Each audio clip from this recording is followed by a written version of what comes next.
Hello, in this video we're going to be working on lesson 5.3 sprites. This is the React to Collision practice number 1, and this one does have a few requirements, so let's check out those requirements and then jump over to the code and see what we got already and then get the rest of this coded.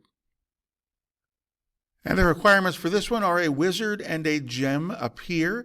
The wizard follows the mouse cursor, and when the wizard collides with the gem, he picks it up, and picked _up_ gem becomes true.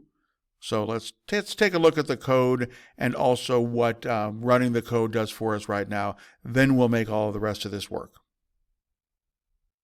So here in our code, we've got all of our normal stuff. We've got a background, we've got a clock, we've got just some sprites. We don't have any sprite sheets referenced.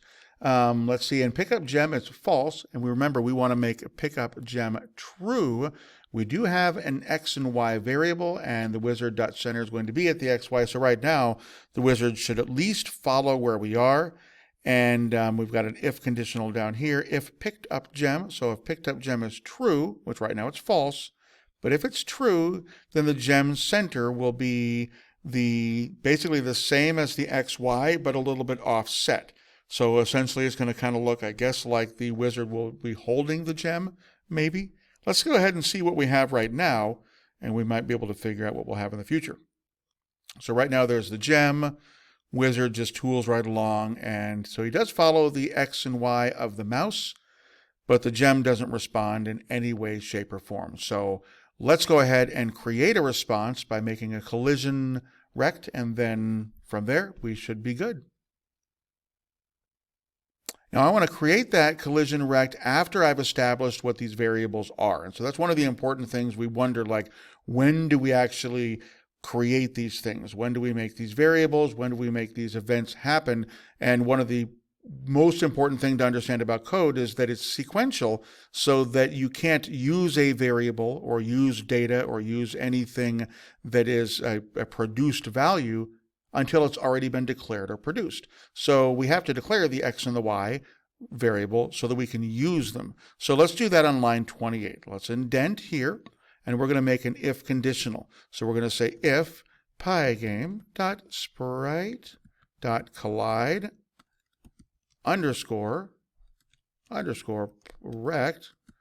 rect like that, all lowercase, and then our arguments are the two sprites that we're thinking about colliding, and those are the wizard and the gem. I'll just do a space just for fun. Then, so if that occurs, if pygame.sprite.collide underscore rect, and then wizard and gem, and then indenting here, I'm going to say picked underscore up underscore gem equals true. So that means that if those two things collide, then we're going to say that the picked up gem is true, and that's going to trigger this if conditional right here. So if picked up gem is true, then we're going to make this center of the gem be related to the center of the mouse, or the mouse position, and then it's going to be offset by 12 on the x and 18 on the y. Let's run this and we'll see exactly what happens when we do. So I run the code, and then here's the wizard guy, and watch what happens. Boom. Now he's holding the gem. The gem is going to stay with him, and notice how the center of the gem is not in the same position as the center of the wizard. It's actually on the left a little bit to make it appear that the wizard is holding the gem and running around with it. So if your wizard is also holding the gem, just like mine, then you did a wonderful job with this, and you are all done with the code for today. Great job.